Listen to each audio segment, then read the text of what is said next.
மக்களை காப்போம், தமிழகத்தை மீட்போம். புரட்சித் தமிழர் எடப்பாடியாரின் எழுச்சி பயணம் வெற்றி பெற வாழ்த்துகிறோம். இவன் வழக்கறிஞர் அன்பு அங்கப்பன், கழக ஐடி விங் நெல்லை மண்டல தலைவர்.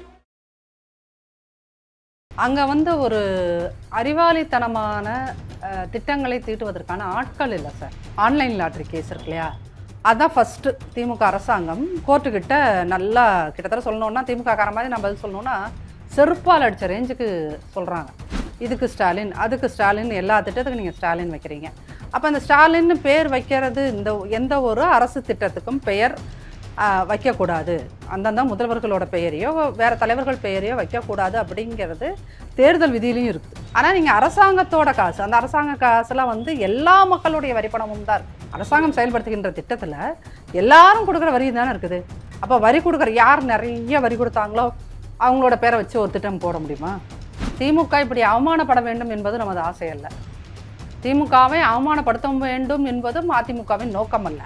ஆனால் இவர்கள் செய்வது எல்லாம் ஒரு மூளை கட்டவர்கள் செய்கின்ற விஷயங்களாகவே இருப்பதால் தான் இம்மாதிரி நீதிமன்றத்தில் போய் ஒவ்வொரு முறையும் தலையில் ஓங்கி ஓங்கி குட்டு வாங்கிட்டு வராங்க.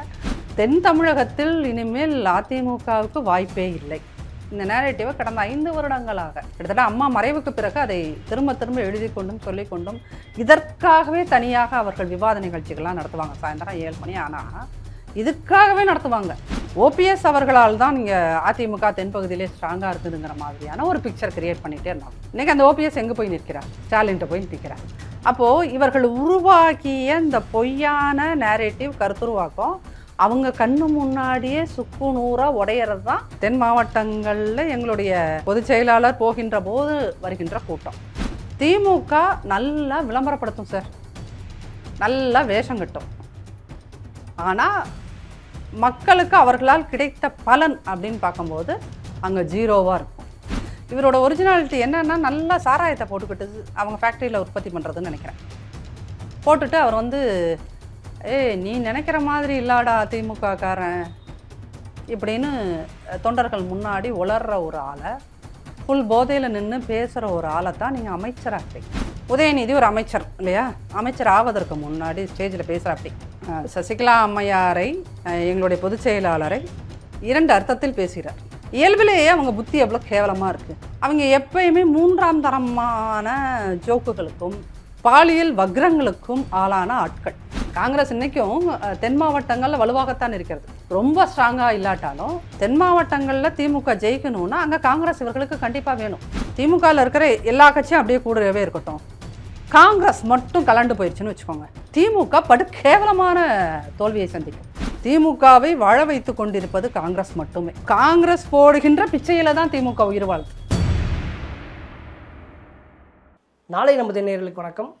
தற்போதைய தமிழகத்தினுடைய அரசியல் நிகழ்வு குறித்து பேசுவதற்காக அதிமுகவின் தகவல் தொழில்நுட்ப பிரிவினுடைய நிர்வாகி திருமதி நாச்சியார் சுகந்தி நம்மோடு இருக்கிறார். அவரிடம் பேசலாம்.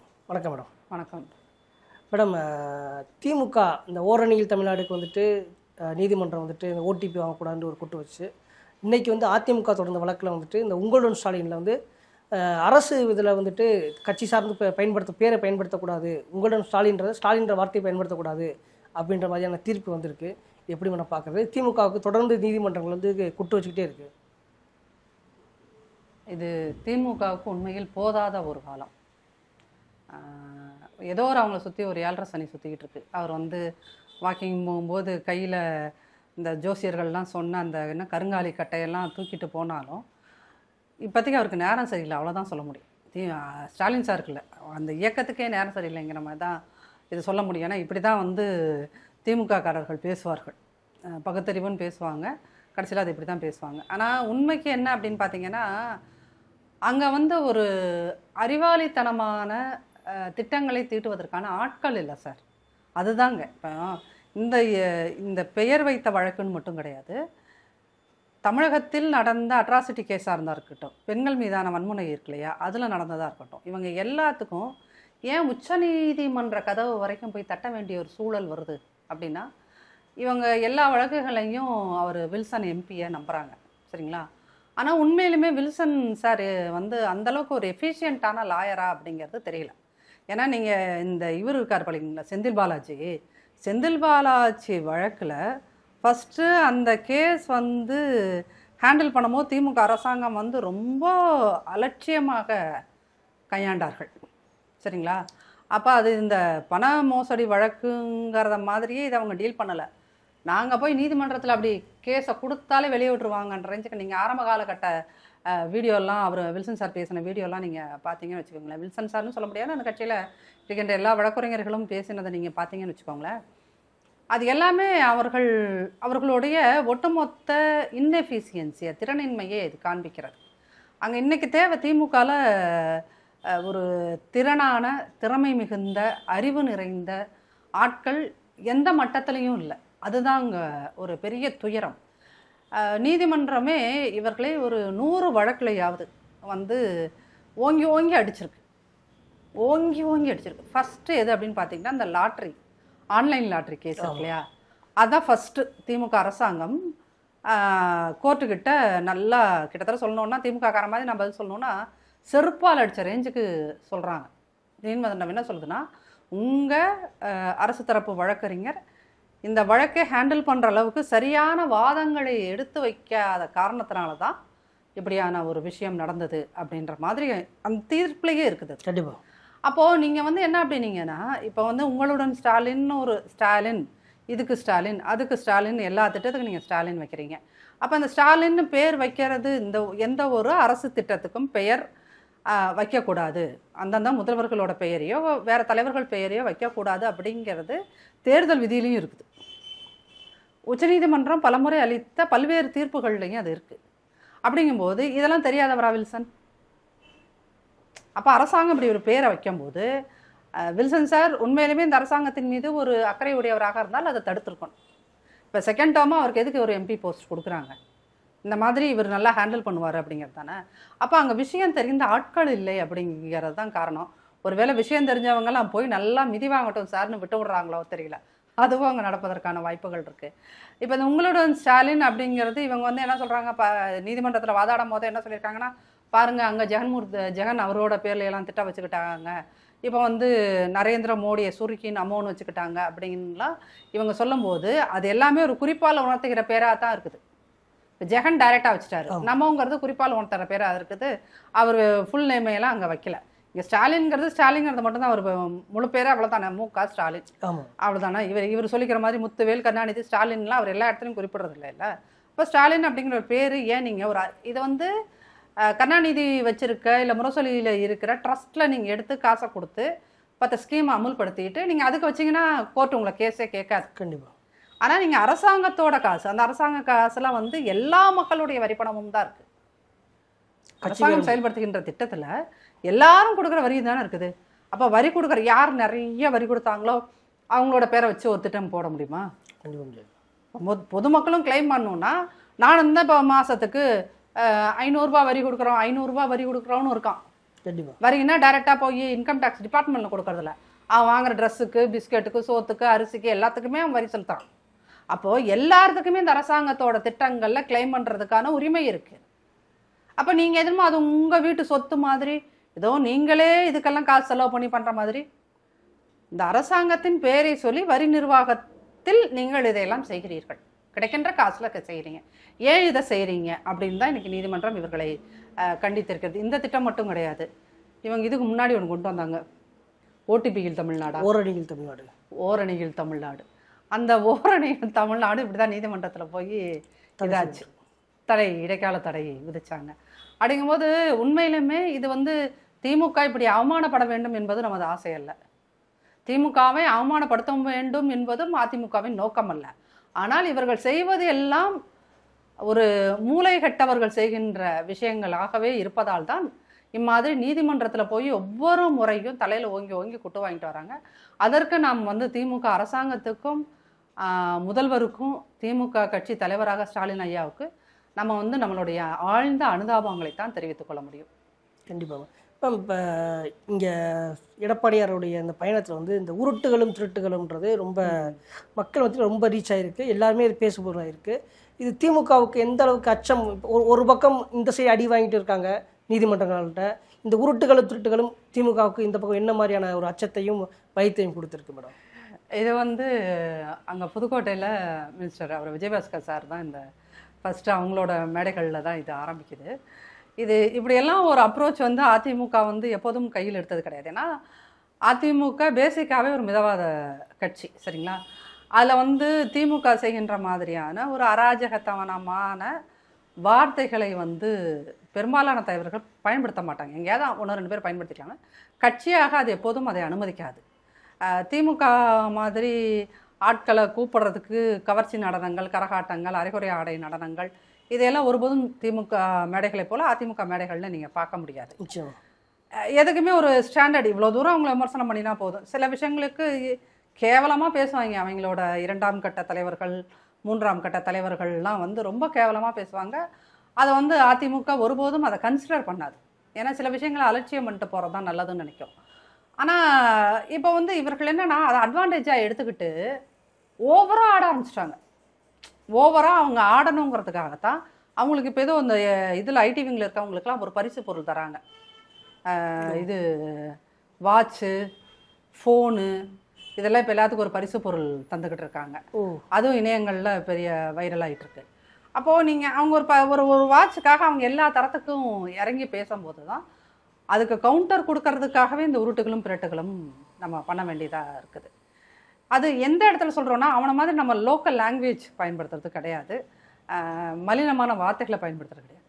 நீங்கள் எதிர்கட்சியாக இருக்கும்போது இங்கே என்னென்ன போய் சொன்னீங்க, இன்றைக்கி என்னத்தை நீங்கள் பண்ணிகிட்ருக்கீங்க ஆளுங்கட்சியாக, அப்படிங்கிற விஷயங்களை மட்டும்தான் அதை சொல்லியிருக்கேன். இப்போ நீங்கள் வந்து பழைய ஓய்வூதிய திட்டம் கொடுக்கப்படும்னு நீங்கள் சொன்னீங்க. கண்டிப்பாக ஆசிரியர்கள் வந்து தற்காலிக ஆசிரியர்கள் பணி நிரந்தரம் செய்யப்படுவார்கள். நீங்கள் மருத்துவர் பணியிடங்கள் காலி இருக்கிறது இல்லையா, நிரப்புவோம் இப்படின்லாம் ஒவ்வொன்றுக்கும் நீங்கள் வாக்குறுதிகள் கொடுத்துருந்தீங்க. ஆனால் எதையுமே செய்யலை.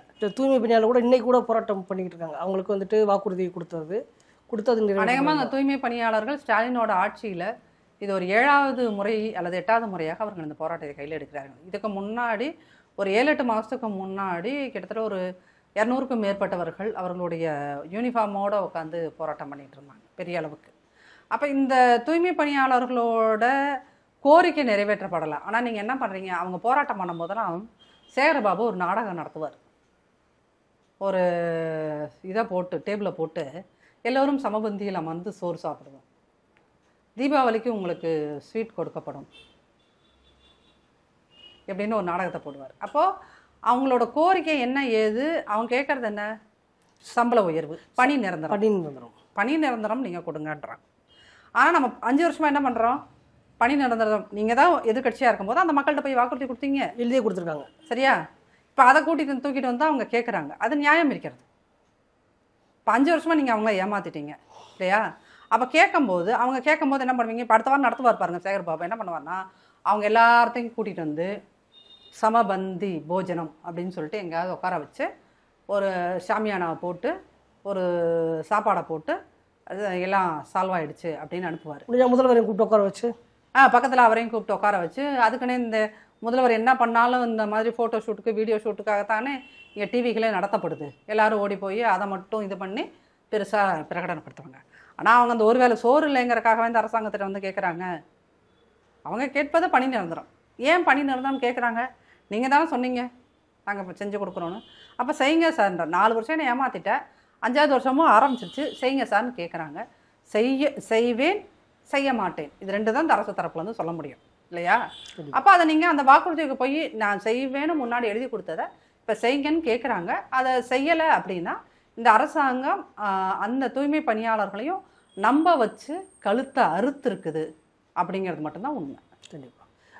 தொடர்ந்து இப்போ தென் மாவட்டங்களில் ஒரு எடப்பாடியாருடைய பயணங்கள் போகும்பொழுது எப்பயுமே இப்போ தென் மாவட்டங்களில் அதிமுகவுக்கு இப்போ செல்வாக்கு போயிடுச்சு அப்படின்ற மாதிரியான ஒரு ஊடகங்கள் வந்து ஒரு கட்டமைச்சுக்கிட்டு இருந்தாங்க.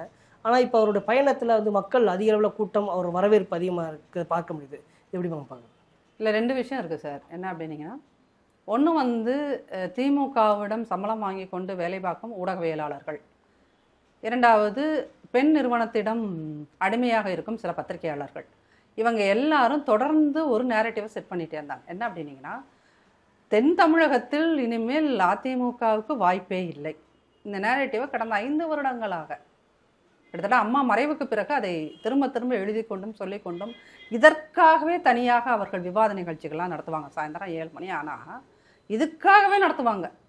அந்த இவர்கள் நடத்திய ஒரு 1000 விவாதங்களில் ஒரு 200 தலைப்பு எதை ஒட்டி இருக்குது அப்படின்னு பார்த்தீங்கன்னா, தென் மாவட்டங்களில் அதிமுக தேய்கிறதா.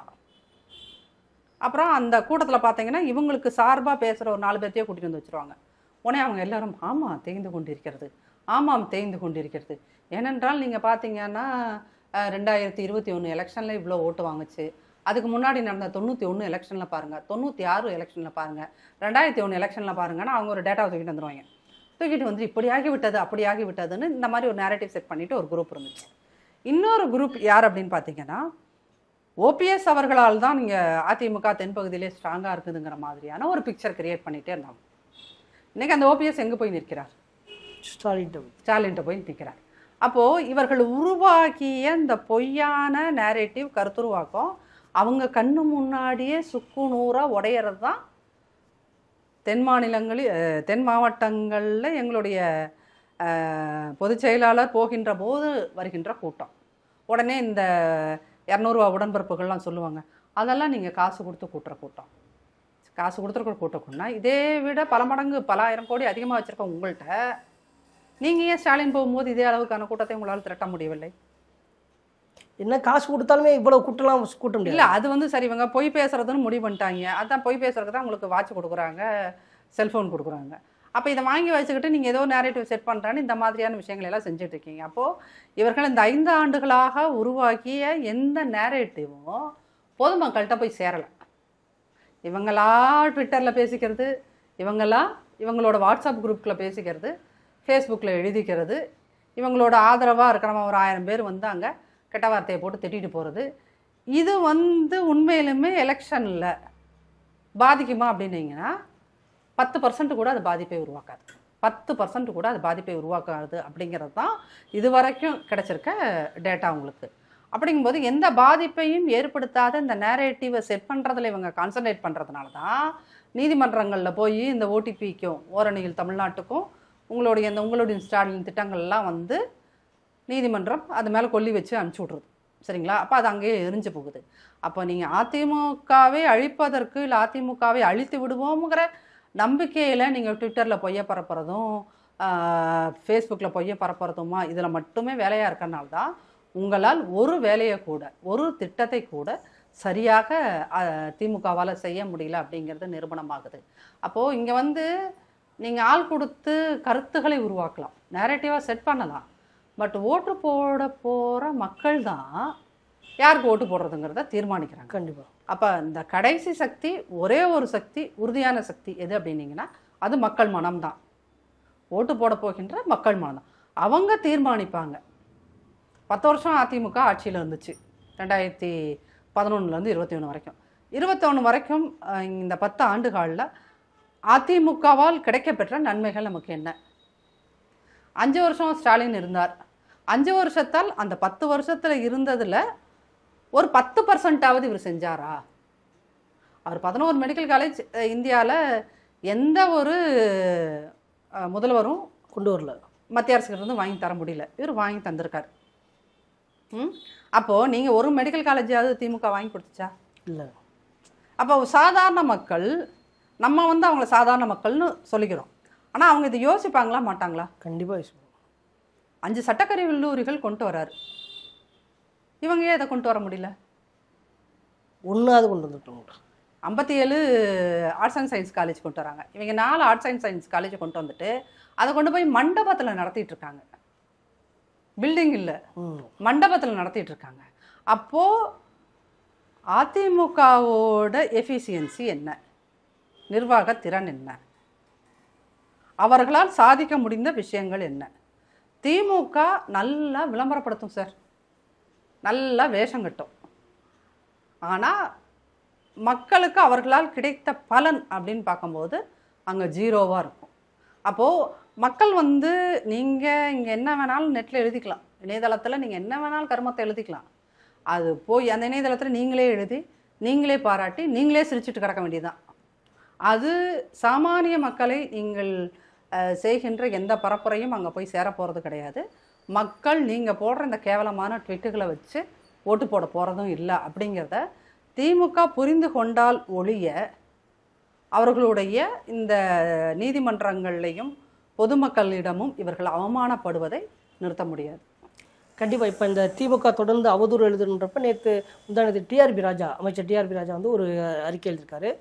இவர் எடப்பாடி பழனிசாமி என்ன சொல்கிறாருன்னா, அதனுடைய தேர்தல் பரப்புரையில் வந்து என்ன பேசியிருக்காரு, முதல்வர் வந்துட்டு மருத்துவமனையிலிருந்து இந்த மீட்டிங் போடுவதை குறித்து ஒரு கேள்வி எழுப்பியிருந்தார். அதுக்கு வந்து ரொம்ப மலினமான ஒரு விமர்சனத்தை வந்து டிஆர்பி ராஜா பண்ணியிருந்தார். அதை எப்படி பார்க்குறது மேடம்? அதாவது இந்த டிஆர்பி ராஜாலாம் தமிழக அரசியல் அப்படிங்கிறது எவ்வளோ ஒரு மோசமான விஷயமா மாறி இருக்குன்னா, டிஆர்பி ராஜா மாதிரியான ஒரு ஆளெல்லாம் இங்கே வந்து அமைச்சர். இது நீங்கள் உண்மையிலுமே இது வந்து அதிமுககாரர் அந்த மாதிரிலாம் யோசிக்காமல் யோசித்து பாருங்களேன் சார்.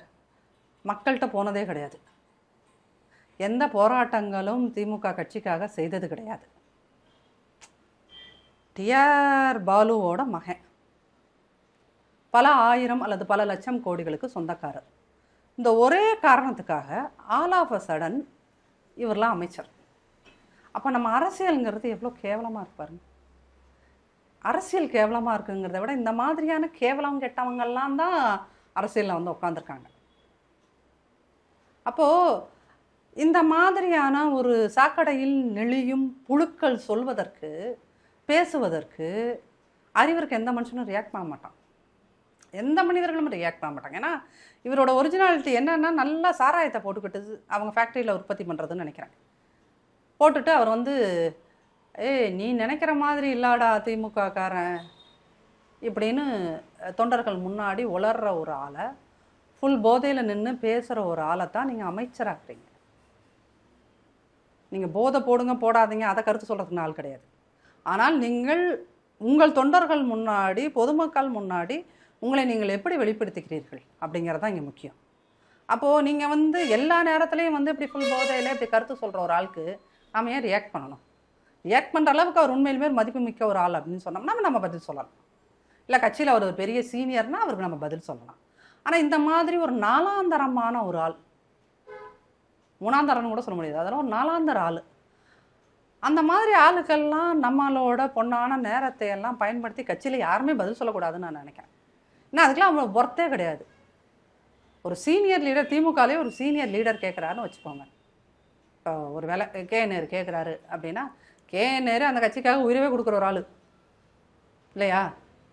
கேஎன்ஆர் தான் திருச்சி தான் கேஎன்ஆர், அவருக்கு மதிப்பு கொடுக்கலாம், நீங்கள் பதில் சொல்லலாம். இல்லை நம்ம விமர்சனங்களை வந்துட்டு யாருமே தோணக்கூடாது. ஆனால் வைக்கக்கூடிய விமர்சனங்கள்னு ஒன்று இருக்குல்ல, ஒரு முன்னாள் முதல்வர், வயதிலே கூட மூத்தவர், அவரை வந்து எப்படி விமர்சனிக்கின்ற ஒரு முறை இருக்குல்ல சார். நீங்கள் அதானே சொல்லுங்கள் சார், நீங்கள் வந்து ஃபுல் போதையில் உங்களோட கட்சிக்காரங்கள்ட்ட வந்து திமுகனா என்ன தெரியுமா, திமுக எப்படி இருந்ததுன்னா, திமுகவில் வந்து நீ வந்து சேரணும்னா நீ என்னது ரவுடியாக இருந்தால் தான் இங்கே வந்து சேரணும் அப்படின்னு பேசுகிற ஒரு ஆள், அவங்கள்ட்ட போய் நீங்கள் என்ன அறம், நீங்கள் என்ன சொன்னீங்க, குறைந்தபட்ச மரியாதையெல்லாம், அவங்களும் மரியாதை தெரியாதனால தானே சார் அப்படி வந்து ஸ்டேஜில் பேசிகிட்டு இருக்காங்க சார். அவங்க கண்டக்ட் பண்ணுற மீட்டிங்கில் கரகாட்டத்தையே ரொம்ப, அது ஒரு நல்ல கலை, அது ரொம்ப மலினப்படுத்தி கேவலப்படுத்தி அந்த மாதிரி ஒரு ஆட்டத்தை போட்டு கூட்டத்தை கூட்டுற ஒரு கட்சிக்காரன், அந்த கட்சிக்காரனுக்கு ஒரு அமைச்சர், அந்த அமைச்சர் எப்போதும் ஃபுல் போதையில் இருக்கிற ஒரு ஆள், எந்த ஒரு அடிப்படை பண்பு இல்லாத ஒரு ஆள் ஒரு விஷயத்தை பேசுகிறாரு.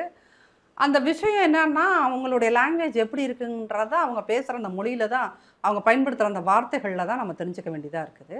அப்படி அந்த நாளாந்தரமாக பேசுகின்ற ஒரு மனிதருக்கு நம்மளும் நாளாந்தரமாக இறங்கி பதில் சொல்லிட்டு இருக்க முடியுமா? சாக்கடையில் உழல்வது தான் அவனோட வேலை. ஏன்னா அது ஒரு சாக்கடை, நம்ம போய் புதுசாக போய் சாக்கடையில் டக்குன்னு காலை வைக்க முடியாது, வைக்கவும் கூடாது. அப்போது நீங்கள் என்னன்னா, சாக்கடையில் இருக்கிற அந்த பன்னியை மேலே தூக்கிட்டு வர்றது நம்மளோட வேலை கிடையாது. ஏன்னா அந்த பன்னியோட இயல்பு சாக்கடைக்குள்ளே வாழ்கிறது தான் இல்லையா? அதையே நமக்கு தூக்கிட்டு வந்து குளிப்பாட்டி, அட்வைஸ் பண்ணி குளிப்பாட்டி, அதை வந்து இல்லைப்பா நீ போய் அங்கே காய்கறிகளை சாப்பிடுன்னு ஏன் நமக்கு அதுக்கு வந்து நம்ம நல்வழிப்படுத்தணும்? அது நம்ம வேலையே கிடையாது. அதுதான் டிஆர்பி ராஜாவுக்கும். டிஆர்பி ராஜா வந்து பேசுனதுக்கு எப்படி சொல்கிறீங்க? உதயநிதி ஒரு அமைச்சர் இல்லையா? அமைச்சர் ஆவதற்கு முன்னாடி ஸ்டேஜில் பேசுகிற அப்படி சசிகலா அம்மையாரை, எங்களுடைய பொதுச் செயலாளரை 2 அர்த்தத்தில் பேசுகிறார். சரிங்களா? பேசும்போது ஸ்டேஜுக்கு கீழே உட்காந்துருக்கவன் கைதட்டுறான்.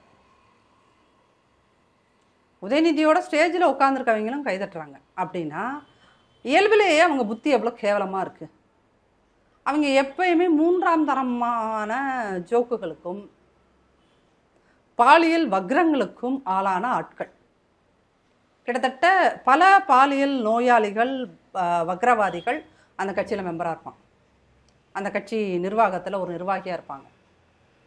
அப்போ அவங்கள்ட்ட போய் நீங்கள் வந்து டீசன்சி, அடிப்படை மனித பண்பு, அடிப்படை குணநலன் இதெல்லாம் வேண்டும் அப்படின்னு சொன்னோம்னா அப்படி கேட்குற நாம தான் அறிவில்லாதவர்கள். நிச்சயமாக மேம், இங்கே கவினுடைய அந்த ஆணவ படுகொலை வந்து ரொம்ப பேசு பொருளாக இருக்குது.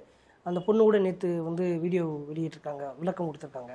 ஆனால் இருந்தாலும் கூட எதிர்க்கட்சி தலைவராக இருக்கும்போது ஸ்டாலின் அவர்கள் வந்துட்டு இந்த ஆணவ படுகொலைக்கு ஒரு கடுமையான ஒரு சட்டம் கொண்டு வரணும் அப்படின்ற ஒரு கோரிக்கை வச்சார். ஆனால் திமுக ஆட்சி காலத்தில் கிட்டத்தட்ட ஒரு 20 ஆணவ படுகொலைகள் நடந்திருக்கு. ஆனாலும் கூட இந்த கோரிக்கை இப்போ வலுப்பட்டிருக்கு. ஏற்கனவே சட்டமன்றத்தில் வந்துட்டு ஆணவ தனி சட்டம் வேணாம் அப்படின்ற மாதிரி சொல்லியிருக்காரு. இப்போ அந்த தேவை என்ன இருக்குது? ஆணவ படுகொலைக்கு தனி சட்டம் கொண்டு வரக்கான தேவைகள் வந்திருக்குங்களா? ஸோ திமுக வந்து எதிர்கட்சியாக இருக்கும்போது அவ்வளோ ஜனநாயக ரீதியாக பேசுகிற மாதிரி காமிப்பாங்க. ஆளுங்கட்சியாக வரும்போது ஜனநாயகத்தை முதல்ல குழி தோண்டி புதைக்கிறது தான் அவங்களோட வேலை.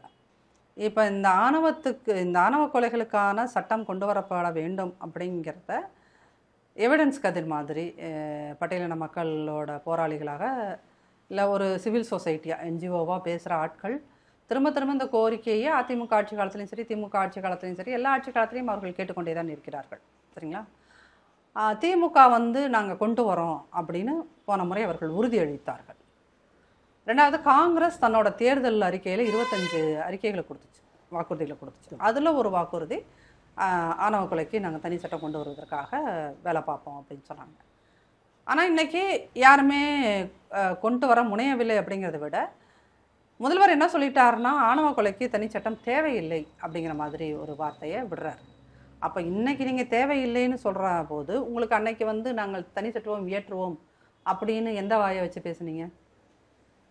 அப்போது இங்கே என்னன்னா அவர் வந்து அவங்களோட துரதிர்ஷ்டம், திமுகவோட துரதிர்ஷ்டம், அவங்களால தனியாக நின்று இது வரைக்கும் ஜெயிச்சதும் கிடையாது, இனிமேல் அவங்க ஜெயிக்க போகிறதும் கிடையாது. அப்போது இந்த பெரும்பான்மை நம்பர்ஸ் அதிகமாக இருக்கின்ற சமூகங்களை நம்பி தான் இவங்க எலெக்ஷனே வைக்கிறாங்க. எலெக்ஷன்லேயே போட்டி போடுறதே இவங்க அதனால தான் வச்சுக்கோங்களேன். அப்போது ஏதாவது நம்ம இப்படி ஆணவ கொலைகளுக்குன்னு நம்ம கொண்டு வந்துட்டோம்னா அப்போ நம்ம யாரை வந்து ஓட்டுக்காக நம்பி இருக்கோமோ அவங்க நம்மளை ஓட்டு போட மாட்டாங்க அப்படிங்கிற ஒரு பயம் திமுகவுக்கு இருந்துகிட்டே இருக்கு.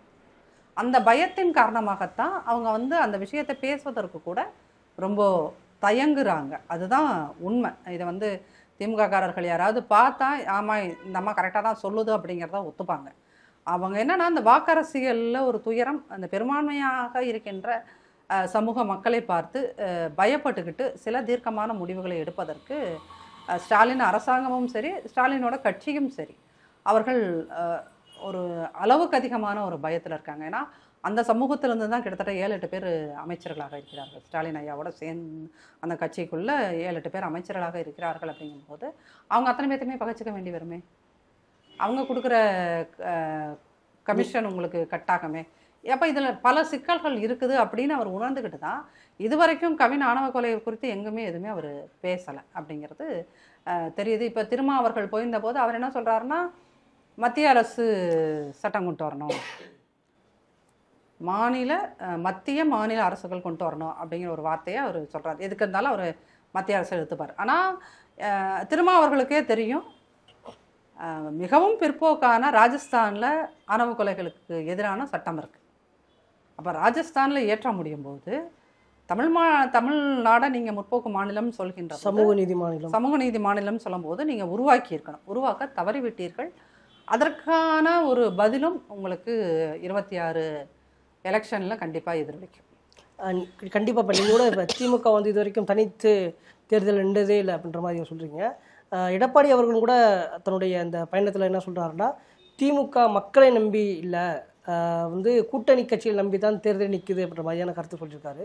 அது எந்த அளவுக்கு உண்மை சார்? அது உண்மை. ஏன்னா இப்போ எங்களுடைய பொதுச் செயலாளர் பொறுத்தளவுக்கு அவர் அரசியலுக்கு இன்றைக்கி நேற்றுக்கு வந்தவர் கிடையாது இல்லையா. அவருக்கு கிட்டத்தட்ட ஒரு 50 ஆண்டுகளுக்கு மேலான எக்ஸ்பீரியன்ஸ் இருக்குது. அந்த எக்ஸ்பீரியன்ஸில் அவர் எல்லா மட்டத்திலையும் வேலை பார்த்தவர். கிளை செயலாளராகவும் இருந்திருக்காரு, எம்பியாகவும் இருந்திருக்காரு, வாரிய தலைவராகவும் இருந்திருக்காரு, எம்எல்ஏவாகவும் இருந்திருக்காரு, பொதுப்பணித்துறைக்கு அமைச்சராகவும் இருந்திருக்காரு. சரிங்களா. அப்போ இந்த லென்த் ஆஃப் எக்ஸ்பீரியன்ஸில் பல விஷயங்களை ஒரு அந்த நபர் எப்படி சொல்கிறது, அந்த அரசியலோடு அரசியலாக டெய்லியும் கண்ணால் பார்க்குற விஷயம் தானே. அப்போது அதில் உங்களுக்கு வந்து இது ஸ்டாலின் ஐயா முதல்வராக இருக்கும்போது மட்டும் கிடையாது. கருணாநிதி நீங்கள் ஆளுமை மிக்க தலைவர்னு திமுககாரங்க மட்டும் தான் சொல்லுவாங்க, வேறு யாரும். கருணாநிதியை புரிந்து கொண்டவர்கள், கருணாநிதியை தெரிந்து கொண்டவர்கள் அவர் ஆளுமை மிக்க தலைவர்னு சொல்ல மாட்டாங்க. அப்போ கருணாநிதி அவர்கள் ஜெயித்த எலெக்ஷனில் அவர் வந்து தன்னோட வாழ்நாளில் அவர் 50 வருஷம் தலைவராக இருந்ததில் 7 எலெக்ஷன் மேலே அவர் போட்டி போட்டார். அதில் 4 தான் அவர் வெற்றி பெற்றிருக்கார். அவரை தான் நீங்கள் ஆளுமை மிக்க தலைவர்ன்றீங்க. அந்த 4 எலெக்ஷனில் எப்படி ஜெயிச்சார் அப்படின்னு பார்த்தீங்கன்னா இந்த கூட்டணி கட்சிகளோட பலம் தான். கூட்டணி கட்சிகளோட பலம் தான். கண்டிப்பாக காங்கிரஸை வந்து 91 எலெக்ஷன் அப்போல்லாம் அவர் வந்து என்ன சொல்கிறாரு, வந்து நாங்கள் தூக்கி சுமக்கிற அழுக்கும் மூட்டை நீங்கள்ங்கிறார். அப்புறம் அந்த காங்கிரஸோட ஆட்சியில் அவங்களோட தயவில் காங்கிரஸ் தான் ஆக்சுவலி இன்றைக்கி திமுகவை வந்து தாங்கி பிடிச்சிக்கிட்டு இருக்கு. காங்கிரஸ் இன்றைக்கும் தென் மாவட்டங்களில் வலுவாகத்தான் இருக்கிறது. ரொம்ப ஸ்ட்ராங்காக இல்லாட்டாலும் தென் மாவட்டங்களில் திமுக ஜெயிக்கணும்னா அங்கே காங்கிரஸ் இவர்களுக்கு கண்டிப்பாக வேணும். இப்போ காங்கிரஸில் ஜெயிச்சு வந்திருக்க எம்எல்ஏஸ் எல்லாம் பாருங்கள், பலர் வந்து தென் மாவட்டங்கள்லேருந்து வந்தவங்க தான். கண்டிப்பாக. அப்போ அங்கே திமுக ஜெயிக்கணும்னா அங்கே காங்கிரஸ் தயவு வேணும். சரிங்களா. பல இடங்களில் இந்த பக்கம் ஜெயிக்கணும் அப்படின்னா திமுக தயவு காங்கிரஸுக்கு வேணும். அப்போது இந்த மாதிரி இந்த கொடுக்கல் வாங்கல் கணக்கில் தான் காங்கிரஸும் திமுகவோட பல அக்கிரமங்களை பொறுத்துக்கிட்டு இருக்குது. 2 இடதுசாரிகள் அவர்களுக்கு ஒட்டுமொத்த தமிழ்நாட்டில் இந்த இடத்துல நான் நின்னா ஜெயிப்பாங்கிறதுக்கெல்லாம் எதுவுமே உத்தரவாதம் கிடையாது. கொஞ்சம் இன்னமும் இந்த மார்க்சிஸ்டுகளுக்கு இந்த கீழ்த்தஞ்சையில் கொஞ்சம், கீழ்த்தஞ்சைனா அவங்களோட நாகப்பட்டினம் அந்த ஏரியா, மாயரம் அந்த சைடில் இவங்களுக்கு சீர்காழி, சிதம்பரம் இந்த பக்கத்து உங்களுக்கு கொஞ்சம் ஆதரவு இருக்குன்னு வச்சுக்கோங்களேன். அப்புறம் ஒட்டுமொத்தம் அவங்க எல்லாத்தையுமே இழந்துட்டாங்க. அப்போது இந்த மாதிரி அங்கங்கே எங்கெங்கேயோ பாக்கெட்டாக இருக்கிறவங்கள வச்சு தான் இந்த திமுகங்கிற ஒரு கட்சி தேர்தல் அரசியலில் வெற்றி பெறுது.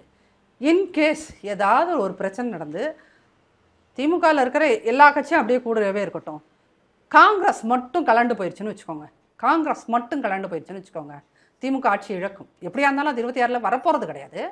காங்கிரஸ் மட்டுமே கலண்டு போயிடுச்சுன்னா, இந்த கூட்டணியை விட்டு விலகி போயிடுச்சுன்னா திமுக படுகேவலமான தோல்வியை சந்திக்கும். படுகேவலமான தோல்வி. குறிப்பாக தென் மாவட்டங்களில் டெபாசிட் போகும், கன்னியாகுமரியில் போகும், நாகர்கோயிலில் போகும். அந்த கன்னியாகுமரி நாகர்கோயில் மாவட்டங்களை ஒட்டிய அதுக்குள்ளே இருக்கின்ற எல்லா சட்டமன்ற தொகுதிகள்லையும் டெபாசிட் போகும் சார் திமுகவுக்கு. நீங்கள் வேணால் இது ஒரு சேலஞ்சாக எடுத்து, என்னடா நேற்று வந்து அரசியலுக்கு வந்தவங்களாம் இப்படி பேசுகிறாங்கன்னு அவர்கள் இது ஒரு தன்மான பிரச்சனையாக எடுத்துக்கொண்டு போட்டி போட்டாங்கன்னு வச்சுக்கோங்க, காங்கிரஸ் இல்லாமல் திமுக அங்கே போய் நிற்கிதுன்னு வச்சுக்கோங்க, டெபாசிட் இழந்துட்டு வரும் திமுக. இதெல்லாம் நடந்திருக்கு. அப்போது இந்த காங்கிரஸுங்க அவங்க கூட இருக்கிற கட்சியிலே பெரிய கட்சி நிற்கிதுன்னு கேட்டிங்கன்னா காங்கிரஸ் தான். கண்டிப்பாக. அப்போது காங்கிரஸ் போடுகின்ற பிச்சையில் தான் திமுக உயிர் வாழ்த்து. என்னைக்காவது அவர்கள் நாங்கள் மக்களை நம்பி கூட்டணி வைக்கிறோம், மக்களை நம்புகிறோம், எங்கேயாவது ஒரு இடத்துல அவங்க தலைவர்கள் யாராவது பேசியிருக்காங்களா? இப்போவும் என்ன பேசுவாங்க, எங்கள் கூட்டணி ரொம்ப ஸ்ட்ராங்காக இருக்கும் பாரு, கொள்கை கூட்டணி, அது கொள்ளை கூட்டணி, கொள்கை கூட்டணி அப்படின்னு சொல்லிட்டு போவாங்க. அவர் விசிக தலைவர் திரும்ப வந்து இவர் இப்படி சொல்லிட்டு போவார். அவர் வந்து திமுகவை பாதிக்கிற மாதிரி ஒன்று பேசிட்டு போவார். அவர் தோழர் பே சண்முகம் வருவார், மார்க்சிஸ்ட்டு, அவர் ஒரு கருத்தை சொல்லிட்டு போவார். காங்கிரஸில் அவர் செல்வ பெருந்தகை இவர்களை டைரெக்டாக டீல் பண்ண மாட்டார், அவர் எதையும் கருத்து சொல்லாமல் இருப்பார். ஆனால் காங்கிரஸில் இருக்கிற 2ஆம் கட்ட தலைவர்கள் யாராவது வந்து ஒரு கருத்தை சொல்லிட்டு போவாங்க. இப்போ போன வாரம் ஃபுல்லாக அவர் திருச்சி வேலுசாமி சார் வந்தார். நான் வந்து எலெக்ஷனில் நிற்கலைன்னா எனக்கு 17 சீட்டு தான் போகும், 17 எம்எல்ஏ தான் போகும், உனக்கு ஆட்சியே போகும், காரி துப்பிட்டு தானே போனார். திமுகவில் யாராவது ஒருத்தர் இன்ன வரைக்கும் திருச்சி வேலுசாமி சாரோட அந்த கமெண்ட்டுக்கு ரியாக்ட் பண்ணியிருக்காங்களா பாருங்கள்? பண்ண மாட்டாங்க, பண்ண முடியாது. இப்போ ஒருவேளை ஒட்டுமொத்த காங்கிரஸ்காரர்களும் போய் டெல்லியில் சார் இந்த தடவை ராகுல் காந்தியை பார்த்தோ சோனியா அம்மையாரை பார்த்தோ சார் எங்களுக்கு இந்த திமுகவோட கூட்டணி வேண்டாம், இந்த எலெக்ஷனை கூட நம்ம இந்த முறை புறக்கணித்துக் கொள்வோம் ஆனால் நமக்கு இவங்க கூட்டணி வேண்டாம், இவங்க இவ்வளோ அட்டூழியம் பண்ணி வச்சுருக்காங்க, இல்லை காங்கிரஸோட பேர் சேர்த்து தானே கெடுது, வேண்டாம் அப்படின்னு ஒரு கூட்டமாக ஒரு குரூப். இதெல்லாம் நடக்காது, நம்ம கற்பனையாக நினச்சி பாருங்கள். அப்படி போய் சொல்லி ஒருவேளை அதை சோனியா அம்மையார் ஏற்றுக்கொண்டு அல்லது ராகுல் காந்தி ஏற்றுக்கொண்டு இவர்களை கூட்டணி இல்லை அப்படின்னு சொன்னாங்கன்னு வச்சுக்கோங்களேன், திமுக கேவலமான, இதுவரை அவர்கள் பெற்றிராத கேவலத்தை விட 3 முறை சட்டமன்ற எதிர்க்கட்சி தலைவர் பொறுப்பையும் எதிர்க்கட்சியாக இருப்பதையும் அந்த அந்தஸ்தையை இழந்த கட்சி தான் இந்த கட்சி. இதுக்கு எல்லாமே கேவலமான வரலாறு இருக்குது. அப்போ 3 முறை இழந்தது இந்த முறை 4வது முறையாகவும் இழக்கும் காங்கிரஸ் கூட இல்லை. அதனால் திமுகவை வாழ வைப்பது இன்றைய தேதியில் ஒரு கிட்டத்தட்ட ஒரு 15 வருடங்களாக அது அந்த மக்கள் நல கூட்டணிக்கு அப்புறம் இந்த 10 வருடங்களாக திமுகவை வாழ வைத்து கொண்டிருப்பது காங்கிரஸ் மட்டுமே. கண்டிப்பாக மேம், உங்களுடைய நேரத்தை ஒதுக்கி உங்களோட கருத்துக்களை பகிர்ந்துட்டு நன்றி மேடம். நன்றி. மக்களை காப்போம், தமிழகத்தை மீட்போம். புரட்சி தமிழர் எடப்பாடியாரின் எழுச்சி பயணம் வெற்றி பெற வாழ்த்துகிறோம். இவன் வழக்கறிஞர் அன்பு அங்கப்பன், கழக ஐடி விங் நெல்லை மண்டல தலைவர்.